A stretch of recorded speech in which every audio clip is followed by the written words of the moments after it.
Today I'm showing you how to use an RV leveler from Xprite.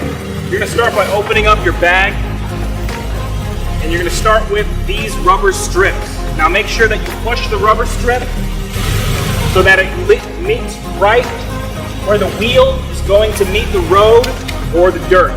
So then take the longer pieces and stick them on the rubber ones and push it so that it's also wedging itself between the tire and the rubber.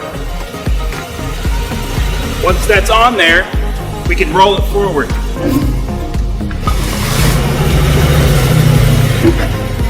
Then you come to the other side and take the other half wedges, put them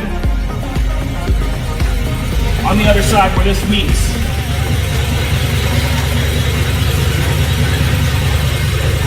So it's not going to latch up perfectly until you go take it on neutral. Once it's on neutral, it'll sink in. Then just put the parking brake on, and you should be able to keep it secure while having it lifted.